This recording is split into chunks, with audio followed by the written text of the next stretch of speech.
Here's a clean ringer. That one's completely dead. Ooh, that one's quite a lot. And you see in this one, the voles actually stayed under the grass. Good morning! Stefan Sobkowiak here. I want to give you an update of some videos we did earlier in this season about mouse and vole damage. Now that the snow is starting to go and there's openings, we can see what the damage is. So let's go check it out. If you saw that series, it was, I'll put the link here or here, about the playlist that we did on assessing, deflecting, and protecting trees from rabbit and vole damage. And check these out here. These are some branches that I fed to the rabbits. And look at, give you an idea of how high that goes up, because this was actually, it's all the way up here. So we had, this is about almost 4 feet off the ground. And yeah, we had damage all the way up to the top. And that rabbit was, yeah, he was definitely busy all the way to the top of these branches. So the snow is gone. The rabbit calling cards are all here. And so any of these branches that I fed them earlier in the winter, they all were heavily eaten. But as I said in the videos, the point of feeding them, if you can't beat them, feed them. So look at this trunk. That's a youngest tree right around here. And even some of the suckers from the rootstock, no damage. And the older trees here, well, that's not rabbit damage, but there's nothing on the bark of these trees. So that was good. And I finished pruning in here, but you still see the rabbit came back and ate some of these. So this section, a few branches earlier in the season made all the difference. Look at this. Yeah, that's what you could get when you have rabbits. And one of them I saw got killed. Bo was eating the leftovers from something had killed one. And so if you have a lot of, this is rabbit, only rabbit, if you have a lot of rabbit damage, for sure, early in the season, give them some branches, prune something off. So see, here would have been a pretty big branch pruned off, and feed that to them, and it will deflect the attention away. And interesting how the rabbits stay under the shed there. But as we get further away, the damage is less and less. So these piles of pruned off branches, there's no damage. The rabbit hardly was here. It was happy with eating branches closer to its hiding place, and that's just how they survive. It's safer to hide closer to their shelter. Let me show you that block over there, the permaculture orchard. Oh, here's some damage. One lone tree. Stefano Ianiro has been here filming. That's his setup to catch bird breaths, of all things. Can you imagine? But he's been able to get some. Getting a photo of a bird exhaling a breath. So these trees in here, I looked around and I didn't see any damage to the base.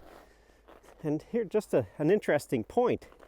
You see how the tree itself creates a ring of melted snow, because the trunk warms up first and radiates outwards a little bit, and it melts. So in here, the key ones to look at are young trees. So here's some young trees, no damage. Even those grafts didn't take. No damage even on the small trees.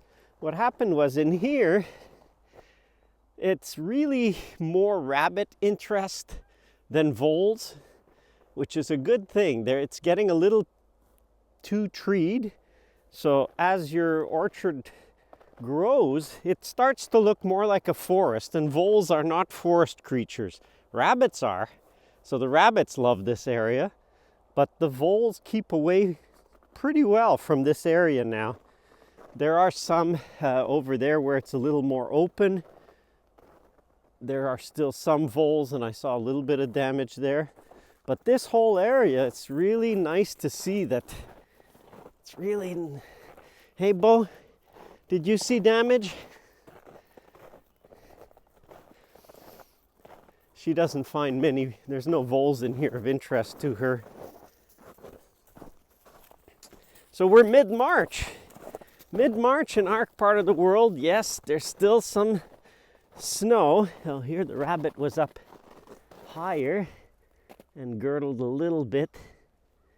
See, these branches down here were covered in snow, so they didn't even have access. He nibbled the top of this one, but otherwise, with the snow, the base of the trees is covered to rabbits. It's available to other species. Oh, my little Korean pine, the biggest one I've got. But yeah, even the small trees, the base of that, no problem. All the tips, see, all these little tips have been eaten off by the rabbit, but the trunks are left. And I gave the rabbit some branches here earlier in the season, and it didn't really bother. They're not coming out quite as much this far from shelter. So if you've got rabbits, think of where are they hiding.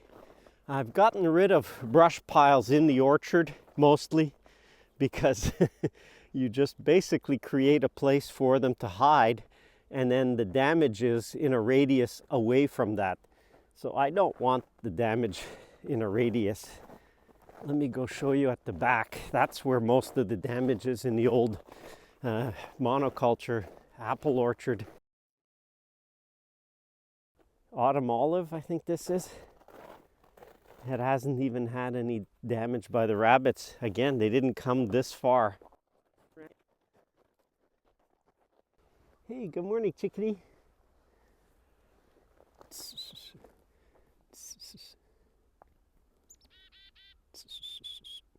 Go see some of those feeding videos, feeding birds. Easy to get them to come eat out of your hand when you've trained them to do that. You can hear by the crunch.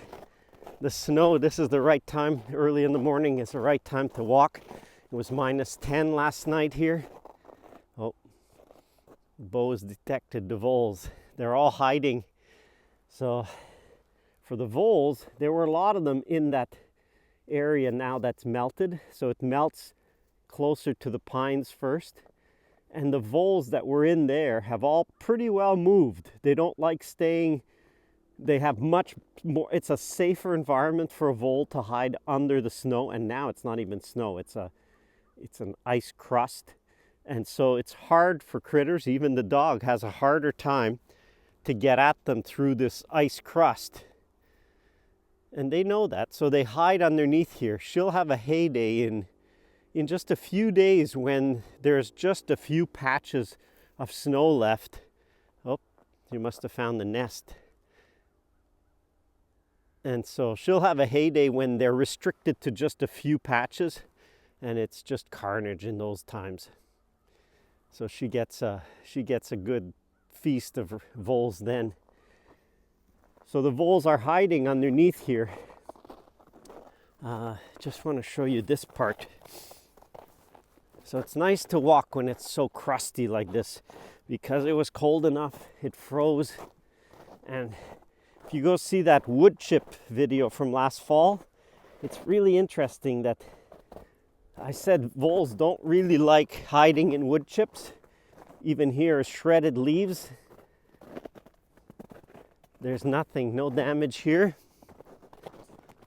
I would say ideally add wood chips and put guards around your trees, wire mesh guards.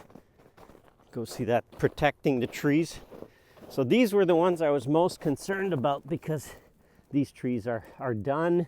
They're hanging on, but they've done a nice job of shooting replacements out from the base. So I'm going to come and cut these trees off and leave these new shoots.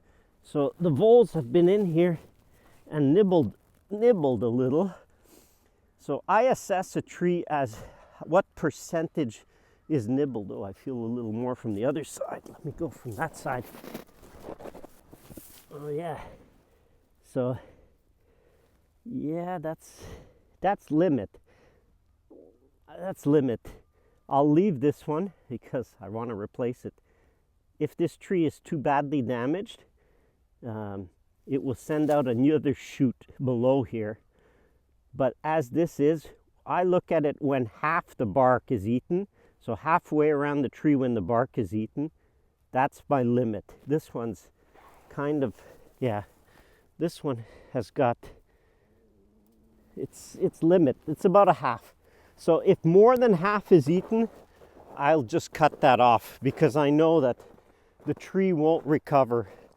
I've got trees that, yeah, it's not worth it. The tree weakens and weakens and it's just gonna die.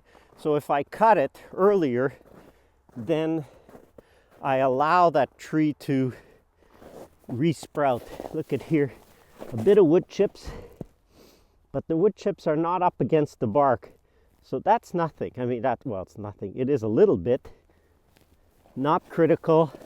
A little damage like that, not a problem. Oh, here too.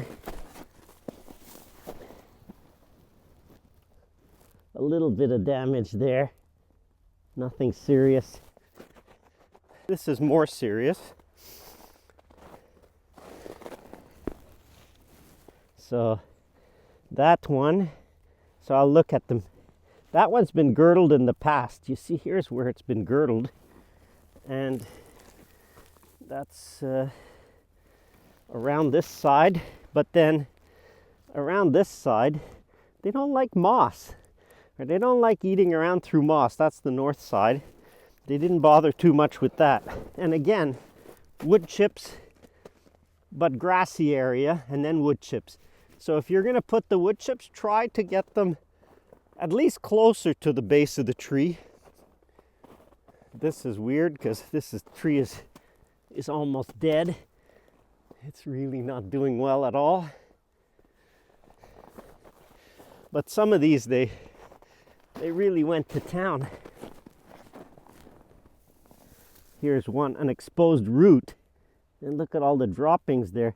So that vole under the snow, and you can see here, you see? That's where the tunnel went. Oh, another one here. So see, some like that, I'm not overly concerned. Some have more than others. And it's good to assess now because I was really quite concerned. This one's got quite a bit. Up here to here. Let's see the other side. Ooh, there. Do you see that? There. And there's how much of this left from here? Ooh, barely half. That's a barely half. I'll leave it. Sometimes now, if there's too much, the tree will reshoot a new shoot below the eaten part. Here's a good example of what they're really after. So see that young shoot, that's all eaten, so that's eaten right around. So I can take that right off. Oh, and this side too had another shoot partly eaten. So some of these, it's too bad because I've been hoping to replace these trees, basically renew them completely, and some of them being eaten, the new regrowth, that's the part I really wanted to keep. These are trees that are definitely in decline and have had better years. Here's a good example though of what they're really after. So they see that trunk there, no damage, lots of vole tunnels here. And then the next tree, one that I'd cut down, so this was resprouting the roots, the cultivar. So these would have been Spartan apples, and everything is eaten. So all these regrowth that were 2-3 years old, that's too bad. That was a nice replacement tree already. Yeah, 7 feet high. And some of the rootstock, so these would be rootstock suckers. So I'll have to just come in and I'll cut everything, and hopefully they'll resprout, and maybe I'll take my own advice and protect them next time. Yeah, do what I say, don't do what I do sometimes. I don't always do it myself. Here again, but yeah, maybe. I see on the other side, oh yeah, quite a bit there. Well, a few of these certainly will suffer a setback. Oh, here's another nice replacement gone. And the tree itself, quite a bit. So this branch for replacement is all eaten, and the trunk itself is, this half is eaten. What about the other side?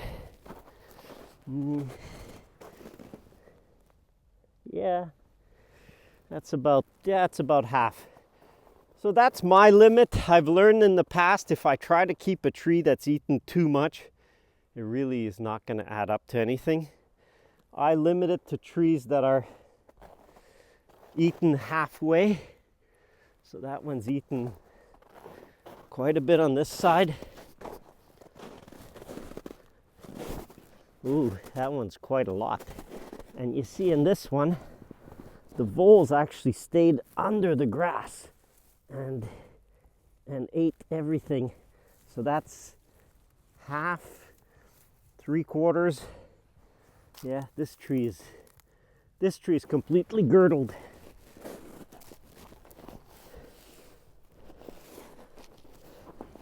So eaten all the way there, and then all the way here, and all the way here. So that one's done. So I have to cut this tree's got to be cut down, and too bad. This one is Ida red.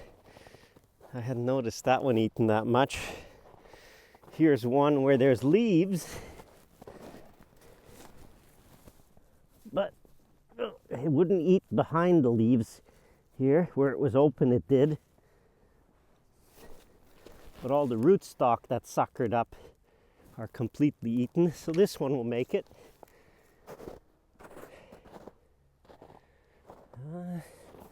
Let's see where there's an abundance of rootstock. No, these rootstock, actually there's still some. There's a little eaten off. The youngest ones are eaten off, but they've survived. Some of these are, yeah, that I could see is all dried off already. So that's done. These I was saving just to gather and harvest some rootstock. So this is all eaten. These are, there's 1 or 2 left. Oh no, the dead ones are left. Another bunch of rootstock. That's done. But you see, they focused all on the rootstock and didn't girdle this tree at all. A little bit. They did eat a little. But you see, if they tried that, and this one had apples left. So you see they ate out all the apples. You see some of the leftover of the apples. So this helped deflect their attention. So in that video, deflect, feeding or leaving some fruit below is one way. And that deflected attention away, and that tree basically got saved by having some suckers So I know some of you would think, well, you know, you should always clean up suckers. Yeah, you can. They'll take a little bit of energy from the tree, but in a year like this where there was a lot of vole pressure, those suckers and leaving some fruit saved that tree. Because other trees that didn't have that same benefit, oh, this one, well, there's maybe one that made it in here. Again, oop, there. Again, oop, there goes one. Hey, Bo! Bo! There's a vole, come here. That one was still in here trying to have a last snack. So one thing I could do, because they're still creating some damage, even though there's snow, but that's just about the last food remaining. So I could, as I'm pruning, just drop the branches and give the voles access to a bit of fresh branches. And then that make, because I have seen some years, as late as April, the voles are still eating the bark of the trees because there's no green grass yet. We don't get green grass till, well, usually the end of April. Here's a clean ringer. That one's completely dead. Well, it's gonna die. It's completely girdled over, yeah, about 4 or 5 inches, right around, clean right around. And some others, the rootstocks as well. But interesting to note where this one is. So here is pretty well all open. We replanted a few of these and plums and cherries, but it's on the edge of an open area. So this is the area where certainly the voles will hang around. And hey, they reached the first tree. Second tree is a little damaged. Third, a little damaged. Fourth, a little more damaged. But that's what happens. They'll go for the trees that are on the edge of an opening. So if you're gonna put guards and you don't have enough, or you don't have enough time, put guards on all the first trees next to an open area. That will at least reduce the chance of these first trees getting completely clobbered. So if you've got trees, now's a good time when the snow melts. Check out the damage. And if you're doing some pruning, leave some branches below the tree. The youngest, most tender branches, leave some below the tree. That will deflect the attention if it's voles and rabbits, because there's really not much in the way of food right now. And so do that. Check out the damage. I see some more damage up ahead. There's some damage. What do you want? Those critters, they eat bark. They're rodents. Overall, not bad at all. Really not bad. For a big vole year, the permaculture orchard not touched at all. This part where I know there's a lot of vole damage, yeah, they did affect some trees. Never maybe killed. Yeah, I don't know if we didn't see all the worst ones, but let's say 3-4 trees. That's nothing. Like, that's nothing. The ones that are damaged are not damaged beyond repair, or they're not damaged to the point that they'll die. Rootstocks, well, too bad, and I won't be able to graft those. But overall, for a year that would be a lot of vole pressure, it's a bonus year. It's a bonus year. It helped to have left some fruit, and I suspected that this would be what would happen. I've gone through these cycles because it's a 3 or 4 year cycle of a lot of voles and not many voles.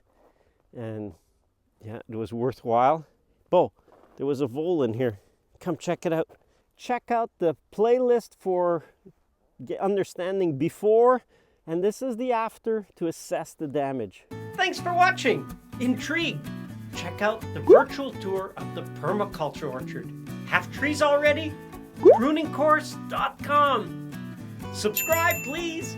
Check out some of the other videos or playlists. There's more to come. Stay tuned. So thanks for watching. Have a good end of winter. Bye. Again. Oops.